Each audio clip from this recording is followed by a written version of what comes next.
आपके बीच में से लोगों को खरीदा और एक ऐसा कानून पास करा दिया जिसके बारे में इस देश के किसी सनातनी को नहीं पता। और उनसे पूछिए सवाल, आप गुजरात में मेजॉरिटी में हैं, दिल्ली में मेजॉरिटी में हैं, बहुत सारे कानून बनते रहेंगे, बिगड़ते रहेंगे, इसके ऊपर क्या हो रहा है?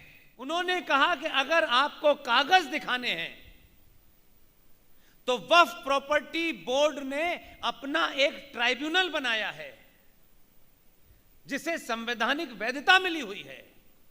उसमें कहा गया है लोकल एमएलए मुसलमान होना चाहिए, एमपी मुसलमान होना चाहिए, मुतवल्ली मुसलमान ही होगा, 5 सदस्य वक्फ बोर्ड के होंगे, 5 मुसलमान होंगे और 5 ही उस ट्राइब्यूनल के हेड होंगे। आप अपनी इस जमीन के कागज की फरियाद लेकर के उस वक्फ बोर्ड नाम की जो दुकान है, उस दुकान पे जो 5 मुसलमान बैठे हैं वो आपके कागज देखेंगे और कहेंगे कि नहीं, आपकी जमीन नहीं है। आप कहां जाएंगे? हाई कोर्ट नहीं जा सकते, सुप्रीम कोर्ट नहीं जा सकते, या नहीं जिन लोगों ने आपको लूटा है वो ही उन्हीं के पास आपको न्याय के लिए जाना है। उन्होंने शोर नहीं मचाया। मैं इसलिए आपके सामने ये बात रख रहा हूं कि गुजरातियों से ये चूक कैसे हो गई, ये क्यों नहीं खबर पूरे गुजरात में है कि सूरत शहर का म्युनिसिपल कॉरपोरेशन का ऑफिस वक्फ बोर्ड ने उस पर दावा ठोक दिया है, आप कोर्ट नहीं जा सकते। उसका 36 सेक्शन यह कहता है कि अगर वो किसी जमीन पे दावा ठोकते भी हैं और अगर वो चाहते हैं कि ये जमीन पे दावा ठोके तो भी उनको नोटिस देने की आवश्यकता नहीं है। अब अगर ये कहें कि भाई ये जो जमीन पे आपने दावा ठोका है, तो वो कहेंगे भाई मुझे नोटिस तो देते कम से कम, गलत या सही। उस सेक्शन के तहत उनको नोटिस भी नहीं देना है। ऐसा कानून तो मुझे पता नहीं किस दुनिया में होगा। और एग्जैक्ट 3 साल के बाद इस मालिक को यह भी नहीं पता है कि उसकी जमीन के ऊपर वक्फ बोर्ड ने दावा ठोक दिया है, क्योंकि उसने कोई नोटिस भी नहीं दिया है कि नोटिस देने की प्रक्रिया से भी उसको अलग कर दिया गया है। और 3 साल के बाद आपके इस इलाके की कॉम्पिटेंट अथॉरिटी आएगी, धक्के मार के आपको इस बिल्डिंग से बाहर कर देगी, ताला लगा करके चाबी वक्फ बोर्ड को दे देगी, आप कहीं नहीं जा सकते। सूरत के अंदर म्युनिसिपल कॉरपोरेशन की बिल्डिंग के ऊपर दावा ठोका गया, कुछ कर नहीं पा रहे क्योंकि संसद ने कानून पास कर दिया है। ये जो सोमनाथ का मंदिर है, इसकी कीमत तो आप जानते हैं कि कैसे आपको वापस मिला। सोमनाथ के मंदिर के पीछे से लगी हुई जमीन पर वक्फ बोर्ड ने दावा ठोक दिया है, यह पता नहीं है गुजरातियों को। हम चुप बैठे हुए हैं। 2 सगे भाइयों के बीच में अगर 2 इंच जमीन छोटे भाई की ज्यादा चली गई, मुकदमा चल रहा है, युद्ध हो रहा है, हत्याएं हो रही हैं, 2-2 गज 5-5 गज के लिए हम अपने भाइयों से लड़े जा रहे हैं, अपने समाज के लोगों से लड़े जा रहे हैं, लेकिन पूरी देश की जमीन बिक गई है, इसके बारे में हम कुछ बोलना नहीं चाहते। ये जो बड़े बड़े फार्म हाउस आप देख रहे हैं,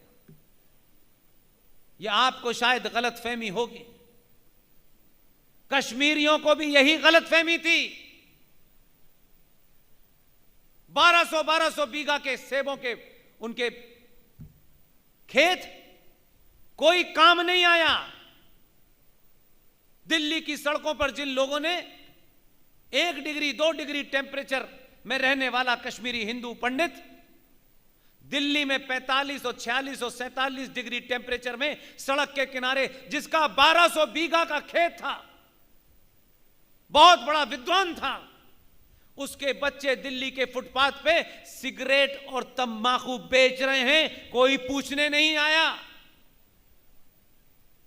ना पैसे ने बचाया, ना बागों ने बचाया, ना बड़े बड़े फार्म हाउस ने बचाया। और हम कितने बौने और छोटे लोग हैं। हमसे बड़ी बड़ी बातें करा लो, 2000 साल पहले ऐसे थे, 4000 साल पुराने ऐसे थे। 1990 की घटना भारत में घटी, उस घटना को बताने के लिए इस देश में एक फिल्म बनानी पड़ी। उस फिल्म के माध्यम से आपको पता चला कि आपके भाइयों के साथ क्या हुआ है। तो आप बहुत दूर गहरी नींद में सोए हुए हैं। फिर आपको हर दिन एक फिल्म ही बना बना के बताना पड़ेगा। आप फिल्म देखने के बाद आप समझते हैं कि फिल्म देख ली, बस यही हमारा अंतिम काम है। और अब तो हम ये बताने लगे हैं 300 करोड़ रुपए कमा लिया। ये 300 करोड़ रुपए कमाने के लिए विवेक अग्निहोत्री ने फिल्म नहीं बनाई थी। इस देश के 90 करोड़ लोगों को यह बताने के लिए बताई थी कि ये 1990 में ये हुआ है, ये इतिहास है, ये 10 साल के बाद यहां होने वाला है, इसलिए फिल्म बनाई है।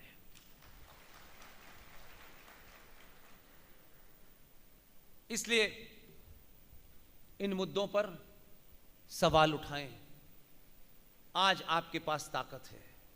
जो भी वोट मांगने आए, मैं एंटीथीसिस बात कर रहा हूं, कुछ लोगों को नागवार गुजर सकती है, मुझे उनकी नाराजगी की कोई परवाह नहीं है, मुझे राष्ट्र की नाराजगी की परवाह है।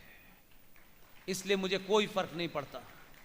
हो सकता है कुछ लोग नाराज हो जाएं कि पुष्पेंद्र साहब आए थे, अच्छा खासा खेल बन रहा था, इन्होंने बिगाड़ दिया। मैं किसी का खेल बनाने बिगाड़ने नहीं आया हूं, मैं इस राष्ट्र का खेल जो बिगड़ गया है उसे बचाने की कोशिश कर रहा हूं। उनसे पूछिए सवाल। आप गुजरात में मेजॉरिटी में हैं, दिल्ली में मेजॉरिटी में हैं, बहुत सारे कानून बनते रहेंगे, बिगड़ते रहेंगे, इसके ऊपर क्या हो रहा है? क्या संसद में कोई प्रस्ताव लाया जा रहा है? कैसे एक ऐसा कानून जो दुनिया में कहीं एग्जिस्ट नहीं कर सकता, यह भारत में कर रहा है? और हम सब इंतजार कर रहे हैं। मेरा घर आज बचा हुआ है, शर्मा जी का घर क्या है मुझे पता नहीं यार, क्या पता यार। आज भी हम सामूहिक तौर पर अपनी प्रतिक्रिया नहीं दे रहे हैं। मेरा, तेरा, कड़वा पटेल, लौवा पटेल, ये दलित, ये ब्राह्मण, ये ठाकुर। मैं यहां जब आ रहा था तो मुझे बताया गया कि ये शुद्ध रूप से इस हॉल में जितने लोग बैठे हैं उन सब की जाति सनातन है।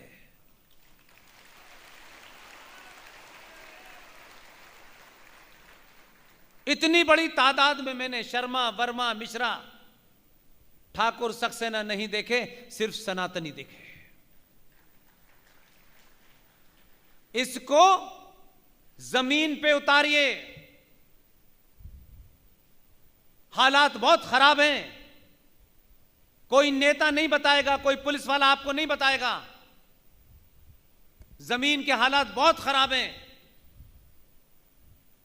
आप कितना इग्नोर करेंगे इस पे भी आपको ही तय करना है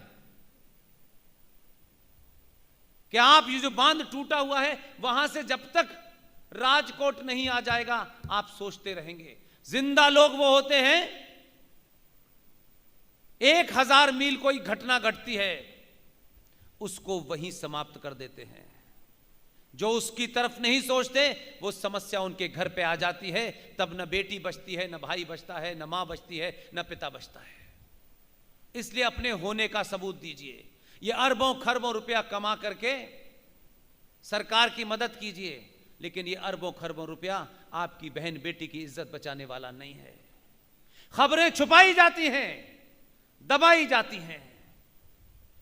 मैं उसी फील्ड में 25 साल रहा हूं। ऐसी ऐसी खबरें आती हैं कि दिमाग खराब हो जाता है। तब लगता है कि हम सिर्फ खाने पीने के लिए, मौज मस्ती के लिए हुए हैं। ये नहीं है। हर दिन आप समाप्त हो रहे हैं। और अब लोग लड़ नहीं सकते तो कुछ चाटुकार क्या कह रहे हैं कि हमें शत्रु से समझौता कर लेना चाहिए। जो लोग समझौता करते हैं वो समाप्त हो जाते हैं।